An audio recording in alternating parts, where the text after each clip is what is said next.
Hello, I'm Emma-Louise Coffey and you're welcome to the Dairy Edge, the Teagasc Dairy podcast. We're bringing you the latest information, insights and opinion to improve dairy farm performance. Standard operating procedures are required on farms now more than ever. And to find out the steps required to prepare them for your farm, Teagasc Specialist Francis Quigley joins us on this week's episode. First of all, what an SOP is it stands for a standard operating procedure. And it's basically a document which gives kind of clear step-by-step instructions to somebody on how to complete a task. I suppose, keeping them clear and simple is key. So if you give an example of something like maybe the milking machine, there'll be clear instructions on how to set up the milking parlour for milking, and you might have another one then on how to set up the milking machine for washing. So somebody coming in fresh ideally should be able to follow those steps and carry out the task in the same way that the farmer does. Can you give an indication, is there much usage of SOPs on dairy farms to date? I suppose one place where we'd see a lot of SOPs is obviously where students would be out on placement. So there would be an SOP put in place to make sure that the student is carrying out the tasks as required. Other places where you'd find it is if there's farm relief staff coming in, again, farmers would have maybe an SOP in place. So again, just making sure that the farmers run the same way, the cows are milked in the same way and they're accustomed to it. I suppose, it's with the current crisis, it's becoming maybe a bit more prevalent that other people may need SOPs, people who maybe think they don't need SOPs because it's just themselves, or it's the same, maybe two brothers or something working on the same farm, But with the current crisis, somebody else may need to come in a hurry to fill a gap, and the problem is we won't be able to communicate in the same way that we'd normally be able to communicate, meet the person and walk them through it the first time and show them where everything is. That's a great point that you make, Francis, and you're talking about people maybe needing this SOP on farm, and it's really come to light now with COVID-19, and probably not necessarily a bad thing in terms of people do need that contingency plan in place and those instructions on maybe how to operate the milking parlour. So for people who have never done this before, Francis, can you give us some advice and tips on where to start in preparing an SOP? I can now, and look, some people might already have an SOP in place, but they just mightn't realise it. So it might be something like dealing with cows, we'll say cows that are not going into the tank. So they might have a whiteboard up where they list the cows that are maybe high cell counts or maybe cows that are treated. That in a sense is an SOP, on I suppose a simple basis. But I suppose what we're talking about maybe is just maybe a one-page document that would actually show somebody how to set up the milking parlour controls. And I suppose one of the big issues is with the more modern parlours is controls are very different from machine to machine, and even within the same manufacturer, you'll find that controls can be very, very different. So you might be very comfortable with operating your machine, but if you walked into your neighbour's parlour, even though his might be only a couple of years old as well, the same as yours, it could be very, very different machines to operate. So having, I suppose, a clear guide, which ideally would be kept to one page, So again, it's got to have clear direction, and it's got to improve the communication, and I suppose help to reduce the time that it takes for somebody to grasp the operation of a new system. To develop, I suppose there's I suppose 7 steps that maybe we'd give. I suppose the first thing would be just planning, what do I need an SOP for? So something like, as we said, setting up the milking parlour for milking, setting up the milking parlour for washing, then maybe the milking routines, and obviously the milk tank as well, how to set that up for milking and washing. So we need to decide what we want an SOP for, and keeping them separate. We'd have one for each task. Then would you go and do a first draft? So this is literally you just kind of walking around maybe with a pen and paper and writing out a first draft of what your SOP is going to be. Have a look at that.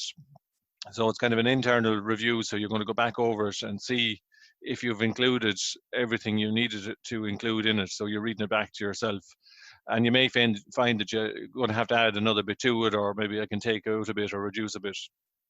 The next task would be to get an external review. So that would ideally be somebody else on the farm who's used to the machine, give them the SOP and let them go through it and see, oh yeah, this point here is not exactly clear to me.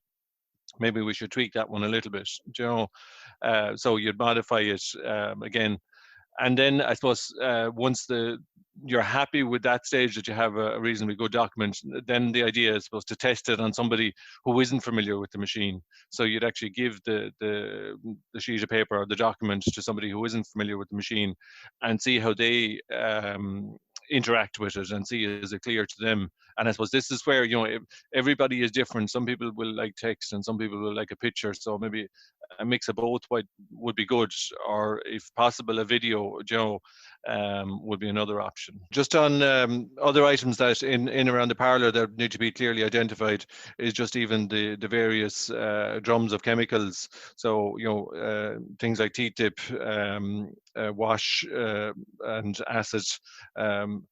I have heard of a situation in the past where somebody accidentally picked up an acid drum and put it into the teat sprayer, and proceeded to spray all the cows for 3 days and caused a lot of damage. So in fairness, that was just obviously poor communication. So again, if you're transferring liquids into other drums, make sure they're clearly identified, again, with just a permanent marker, teat spray or acid or whatever, just so that people don't accidentally use the wrong drum. So looking then to specific tasks on the farm, within the milking process, there are a couple of things that we're looking at there, Francis. Starting and stopping the machine, washing the parlour out, washing the milk tank. The in-parlour feeding then is something that we haven't talked about yet, but, that can be quite a complicated system. How best can we explain that procedure to people in the form of an SOP? Well, I suppose there's a number of different things that, once somebody is familiar with the controls, the problem is going to be every parlour is going to be slightly different. So even if they're familiar with the feed controls, maybe from a particular manufacturer, the control switches around the farm are definitely going to be in different locations, because they'll be installed by electricians. So even those switches and controls should be literally even just labelled, maybe just with a permanent marker just right on the switch what it's for. So you've feeder controls, even water heater controls, would say, particularly with your wash routines as well, should be clearly labelled. Particularly with chlorine-free washes now, wash routines have become a little bit more complicated and will vary from farm to farm. So it's important that people will be able to follow those wash routines, and I suppose making sure that they have hot water is critical. So where the hot water controls are, there might be timers or time clocks. Some of those might be separate units, or they might be actually built into trip switch units. So understanding where all those controls, where they all are, but somebody coming in fresh may not be able to find those, or may not know, press the wrong button, or not be quite sure what button they need to find. I suppose in order to make the procedure of setting up an SOP easier for farmers, we've actually contacted the machinery manufacturers, so the milk machine manufacturers, and asked them to give us base documents for farmers. So you can go in there, find your make of machine, find your model of machine, and then download that document, and then you'll take that document. That'll take, I suppose, hopefully bring you up to maybe 80% of your SOP, and then you will add, if you add your own items to that, so your own controls would be slightly different. So just modify that document. That should hopefully make the process of creating an SOP for your farm much easier. And then looking at another task that is happening on farms at the moment, and I know on some farms it's coming towards the end, but calf rearing is a big thing. I suppose there's a couple of things going on there, and you often have a number of bunches or groups of calves. What's your advice for farmers to give clear instructions in terms of maybe frequency and quantity of feeds that are going into specific groups of calves? Well, I suppose It depends on the system that they're using. So I suppose if you just take a basic system where they're being fed in bunches, it's just that there's clear instructions as to maybe even just numbering those bunches. So that might be, just a piece of whiteboard stuck up on the wall, the back of an election poster or something like that, with just numbers for each group. So you know which group is which, and then you'd be identifying, right, these are getting X amount kgs of meal once a day. This group is getting meal twice a day, and they're getting X amount of liters of milk. I, this year and over the last number of years, there's a lot of people have started installing automatic calf feeders, and even the controls and operation of those again is something that may need instruction. There's various tasks that just need to be carried out, cleaning and filling obviously of the hopper and things like that, and just even how to check to see which calves are not drinking. That information is recorded on that machine. So again, if there was clear instruction given to the person, so that they could again reasonably quickly pick up those machines and operate them. And as you say, a lot of farms are installing these automatic calf feeders, but some people that are coming onto the farm will never have come into contact with such a machine before, and very basic instructions to ensure that, I suppose, all calves are being fed sufficiently, and that there's that there won't be any issues arising in the system, no sick calves. I suppose another aspect that we see more and more on dairy farms is work being contracted out. So if we're looking at, what's coming up now, the AI season, we're also looking at silage, baling, spraying, fertilizer on farms. I suppose, firstly, looking to the breeding season, again, how can we communicate at a distance to our AI technician without, the normal contact that we're used to on a normal year? Well, I suppose there's a number of ways you could do it. But obviously, something as simple as WhatsApp is obviously, that you're, if obviously this is assuming that the farmer is still operating himself, that he's putting the animals in and he's just texting and sending that information. But that when the AI technician comes, that there's clear.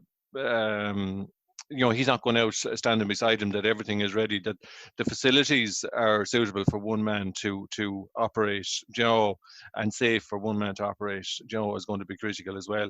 And then even just hand wash facilities, and disinfectant facilities, should be supplied as well, just given the current situation. So I suppose it's just looking at new ways of communicating.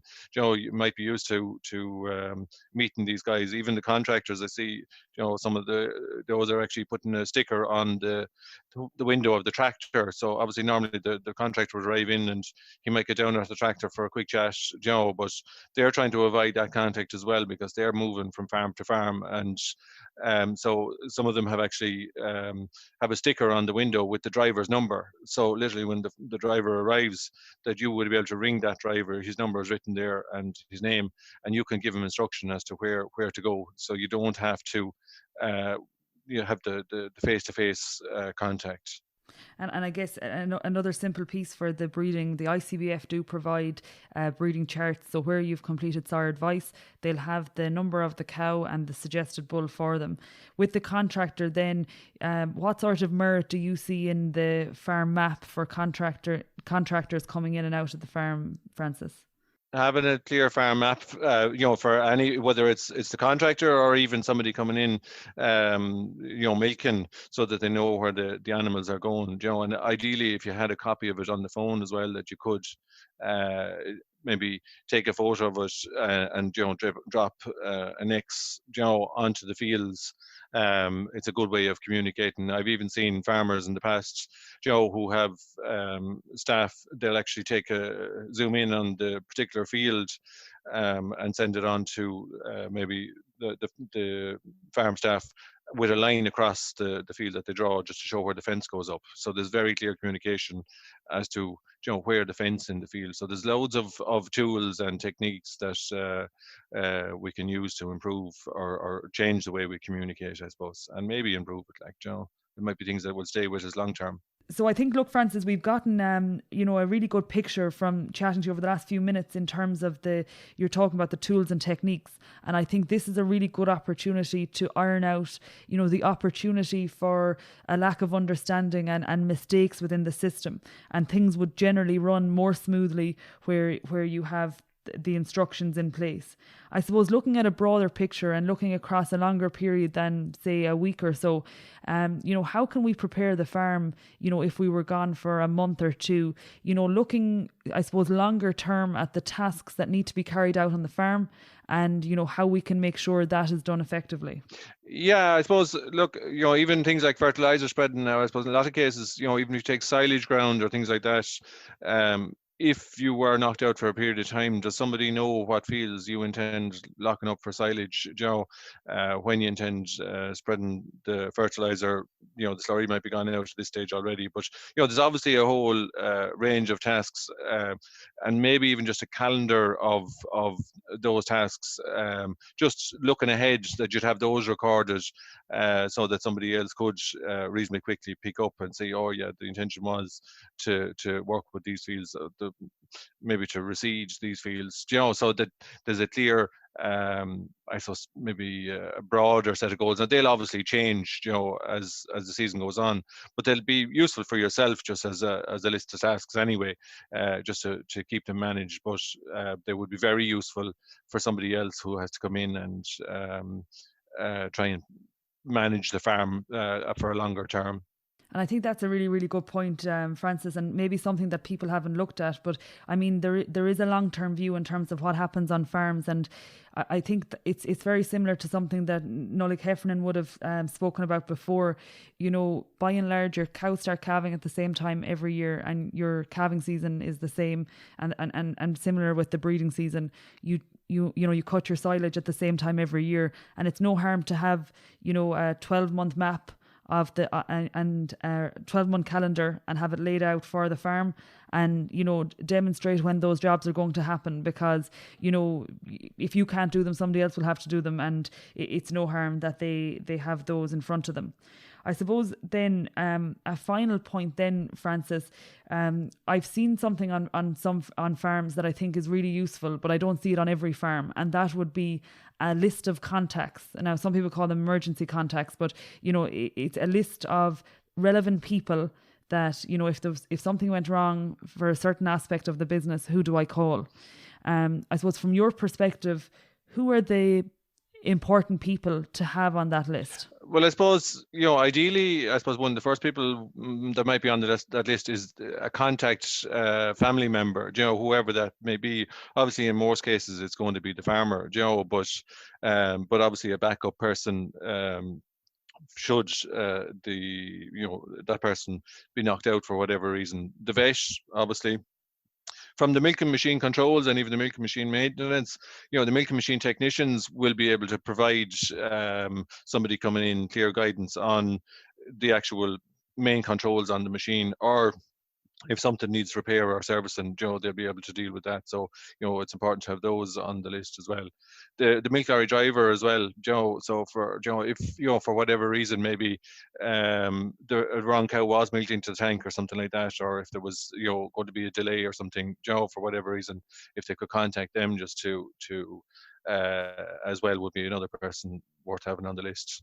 The co-ops, their milk quality advisor as well, the AI technician, and even obviously feed, the feed supplier, or the driver for the whoever's bringing the feed to the farm. These are key people that person may need to contact.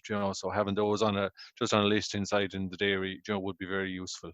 Yeah, I think that's a really good starting point, Francis, to I suppose put together that list. Maybe the Teagasc advisor would go along with that. I suppose a point that might be useful with the milk lorry driver. Another thing that might be of use to instruct people that are working on the farm is to what time the milk lorry driver is coming at.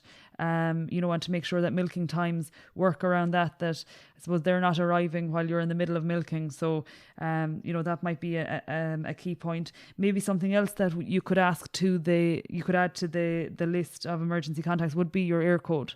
So I suppose in the event of looking for delivery or indeed if there was an emergency on farm, that the area code is often an easier way for people to find you than your address. Absolutely, because again, whoever's helping out may not be able to give clear directions as quickly because they may not know the landmarks as readily as you would.